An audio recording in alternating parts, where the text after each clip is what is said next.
terceiro ano.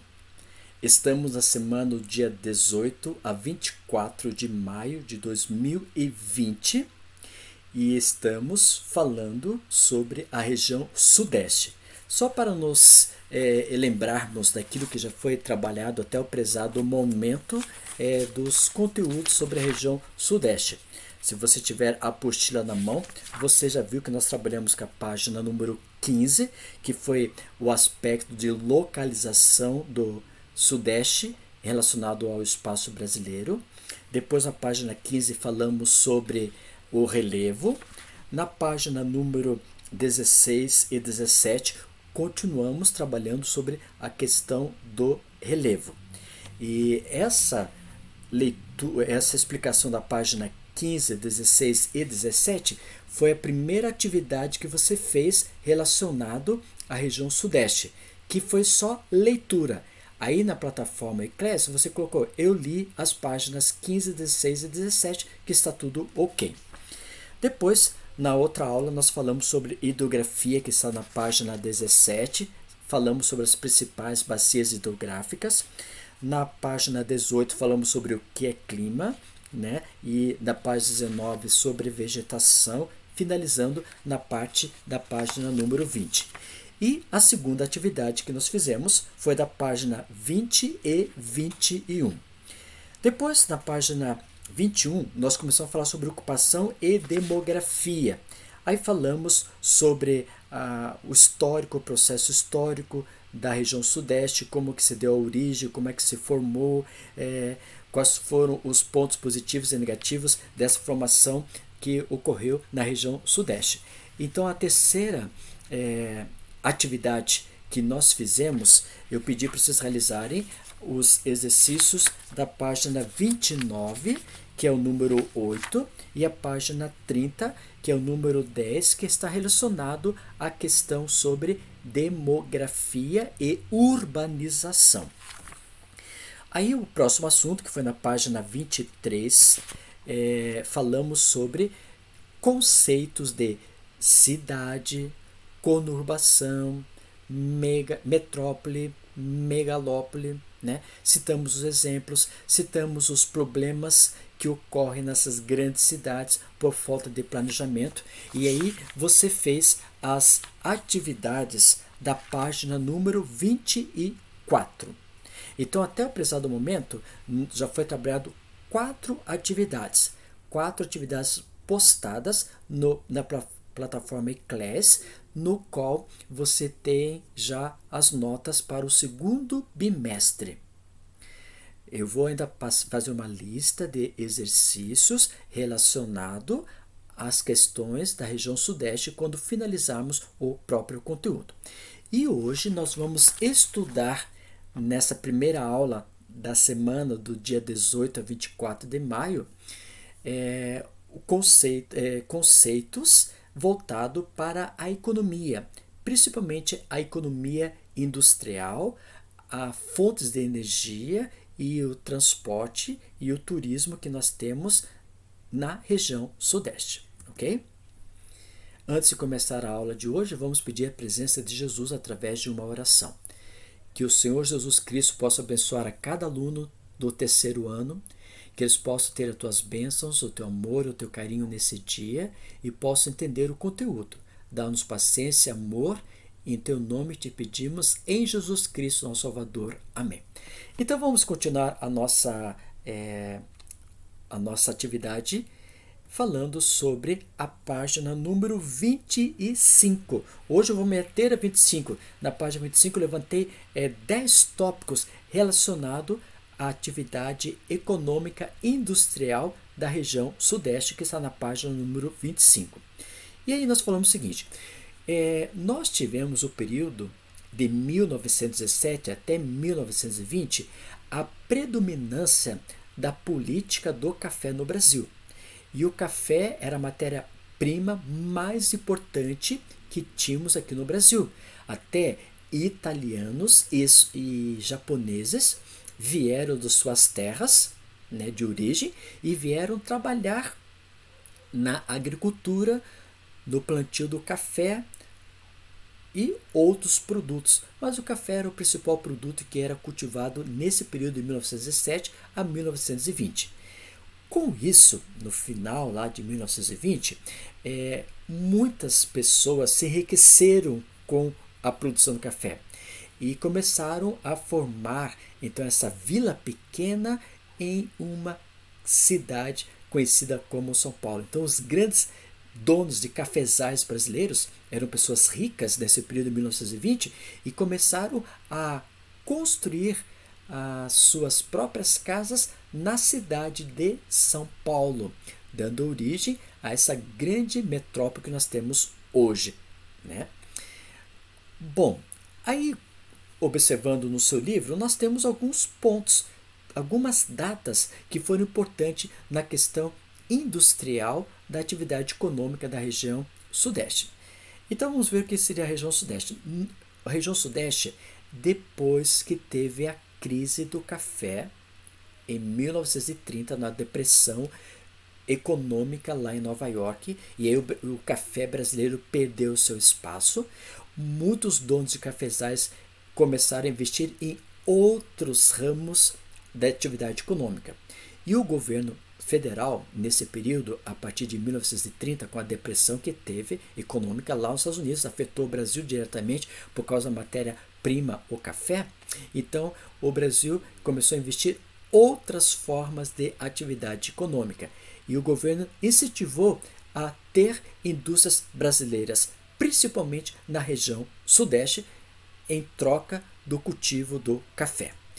Aí, também com esse incentivo do governo federal, muitas empresas multinacionais, como a Volkswagen, vem da Alemanha para o Brasil, a Ford dos Estados Unidos vem para o Brasil, e outras companhias que nós podemos citar que saíram dos seus países de origem, lá do continente europeu ou da América do Norte, e vieram para o espaço brasileiro como empresas multinacionais, tendo apoio do governo federal. Logicamente que, como nós tínhamos os grandes ricos, donos de cafezais, em 1920, como era o caso, o cultivo do café, então o que aconteceu? Muitas pessoas, ao perder essa atividade econômica industrial, eles começaram o quê? Investir em indústrias. E por isso que as pessoas que eram donos de cafezais que moravam na cidade de São Paulo tinham essa grande formação industrial, dando origem às principais atividades econômicas de São Paulo, que são as indústrias. Aí, logicamente, São Paulo começou a ter a cidade de São Paulo e a região metropolitana, Santo André, São Bernardo, São Caetano, Diadema, que são cidades, o grande ABCD de São Paulo, Santo André, São Bernardo, São Caetano e Diadema, essa região metropolitana. Então eles começaram a ter o quê? Indústrias de montadores de veículos que atraíram várias fábricas de empresas multinacionais para fazer aqui no Brasil essas autopeças. E, logicamente, começou a expandir a atividade econômica brasileira através de indústrias químicas, indústrias farmacêuticas, indústria de transporte, indústrias de vestuário, alimentos e bebidas. E isso foi aumentando cada vez mais, lógico, porque essa montadora de veículos foi o pontapé para a formação de outras indústrias vindas de fora, como as multinacionais, e também os brasileiros começaram a investir nessas indústrias, tendo o apoio do governo federal. Agora, em 1930, lá eu coloquei 1950 no slide anterior. Agora, de 30 a 60, o que ocorreu aqui no espaço brasileiro? Em 1930 teve a primeira fase da nossa indústria brasileira, chamada industrialização brasileira. Por quê? Com a depressão que nós tivemos do café, então as pessoas que eram donos de cafezais, que eram ricos nesse período, investiram nas formações das indústrias, como por exemplo a família Matarazzo. A família Matarazzo, que veio da Itália, ela veio exclusivamente para plantar café no Brasil. E eles ganharam muito dinheiro, mas como perdeu-se muito espaço, então eles deram o pontapé para a formação de empresas industriais, dando o nome de Matarazzo, que hoje nós conhecemos a Avenida Paulista em São Paulo. Aí também nós temos esse triângulo econômico industrial, São Paulo sendo o eixo econômico da região Sudeste, Rio de Janeiro entra então com as indústrias portuárias e Minas Gerais, pelas atividades de extração de ferro em grande quantidade, entra com o extrativismo nessa região, extrativismo mineral. Com isso, São Paulo, Rio de Janeiro e Minas Gerais formam esse triângulo econômico. Né? Você vê que o Espírito Santo não adentra muito nessa questão do triângulo econômico. Agora, quais são os fatores, né, para ter essa grande concentração industrial aí? Por exemplo, mão de obra barata em grande quantidade. Essa mão de obra assalariada dos imigrantes. Então, os imigrantes que vieram de outros países, como já foi citado, além dos italianos, japoneses, também vieram portugueses em grande quantidade para o Brasil, espanhóis, né, sírio-libaneses, grande concentração do povo europeu vindo para o Brasil e se submetiam aos salários que o governo fornecia. Por quê? Porque muitas vezes no seu país de origem o salário estava um pouco aquém. E aqui era um novo espaço econômico no Brasil. Outra questão também, veio muita gente do Nordeste brasileiro para a região Sudeste à procura de novos empregos.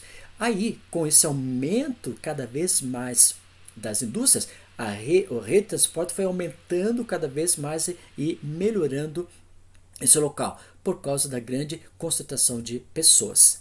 E, logicamente, o mercado industrial foi aumentando cada vez mais, porque tinha muitas pessoas consumistas trabalhando nas atividades industriais, e isso foi aumentando o nosso comércio. Agora, em 1980, na cidade de São Paulo, especificamente na cidade de São Paulo, nós tivemos o quê? Uma grande concentração de indústrias. Muitas indústrias de vários tipos estavam sendo concentradas nessa região. Mão de obra, tanto mão de obra de imigrantes como mão de obra de nordestinos brasileiros, tinham em grande quantidade. Então, aí nós tínhamos o quê? Quantidade de mão de obra e muitas vezes essas empresas multinacionais, elas queriam mão de obra de qualidade. Então, isso gerava no Brasil uma grande concentração de mão de obra. Ou você era especialista num determinado produto, ou você se submetia a qualquer empresa que estava fornecendo o tipo de um emprego. Agora, em 1980, na cidade de São Paulo, teve o que nós chamamos de desconcentração. Por que desconcentração? Alguns fatores que levaram. Por exemplo, áreas menos valorizadas. Né? Alguns produtos foram já sendo desprezados porque já os produtos estavam ultrapassados, não estava tendo uma qualidade de produto. Então esse produto ele começou a cair no mercado, não sendo mais, por exemplo, tendo o gosto do consumidor para o mesmo. Então eles tiveram que melhorar esse produto, já que esse produto não tinha saída. Muitas dessas empresas saem de São Paulo, capital, e vão para outras cidades, outras regiões do Brasil. Mão de obra qualificada, como essas empresas multinacionais, aqui instaladas na região de São Paulo, principalmente em São Paulo capital e no ABCD de São Paulo, eles queriam mão de obra qualificada, não quantidade, qualificada. Como o nordestino veio, mas era em quantidade, não em qualidade. Então aí o que aconteceu? Algumas empresas, perdendo esse espaço, foram à procura de outras mão de obra mais barata, né? Saíram aqui de São Paulo e foram lá para o Nordeste brasileiro, aonde tinha mão de obra em grande quantidade e poderia se pagar um salário menor nessa formação. Salários mais baixos, porque essas empresas elas queriam gerar lucros, queriam ter capital elevado e tinha que pagar um salário muito alto. Então o que aconteceu?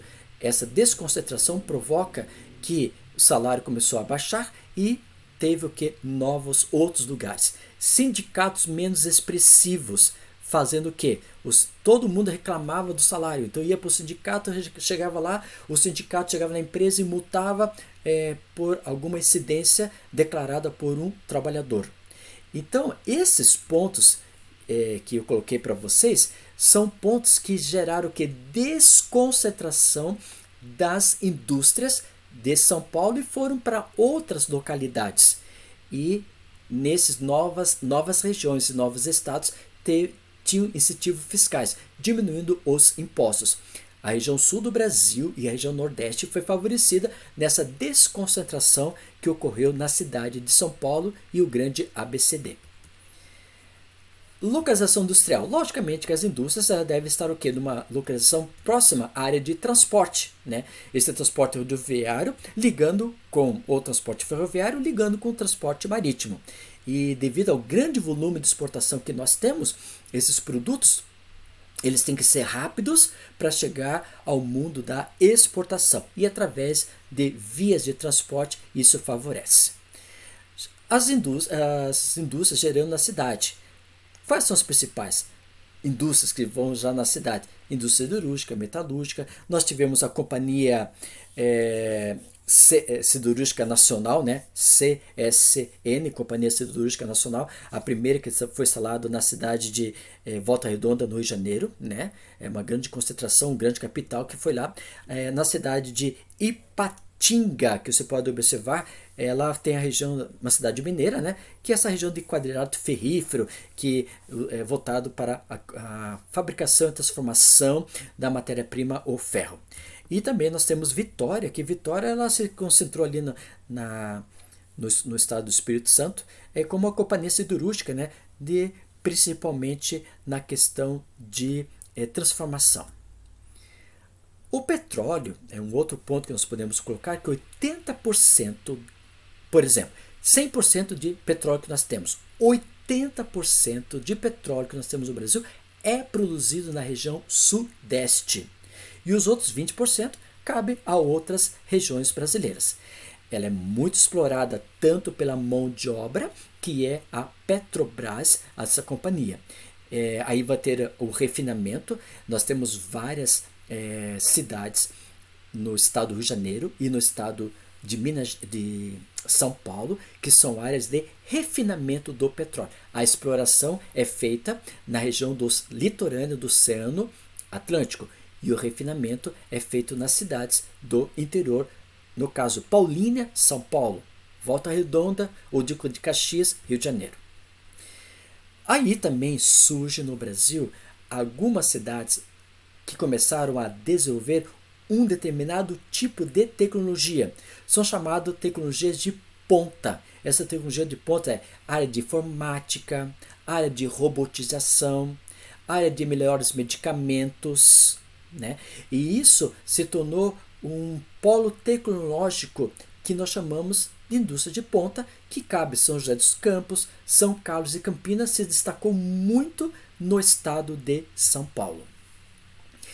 Bom, 1980 até o nosso prezado momento, a região sudeste se concentra 60% até hoje da indústria brasileira. Porém, a importância do Parque Industrial do Sudeste tem diminuído devido a incentivos fiscais de outras regiões, como citei no slide anterior.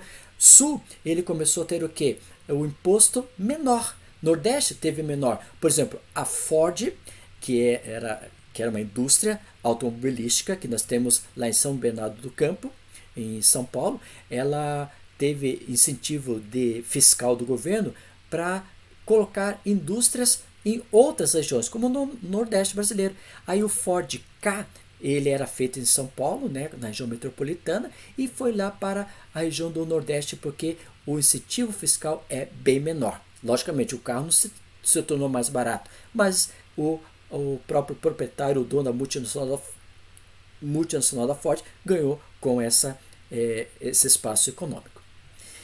Logicamente, como já falei, né, a refinaria de Paulínia, São Paulo, Capuava, Presidente Bernardes, Henrique Lage, Duque de Caxias, Complexo Petroquímico Rio de Janeiro e lá de Betim são o quê? As principais pontos de refinarias que vão refinar esse petróleo, porque o petróleo vem um líquido pastoso e os derivados vão dar o quê? A gasolina, o óleo diesel, o querosene, plásticos e assim por diante. Isso é realizado nas próprias refinarias.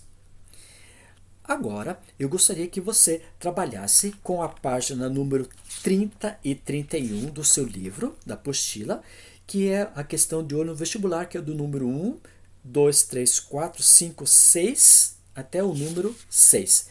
Muito obrigado pela sua atenção e que Deus abençoe você ricamente. finalizando através de uma oração.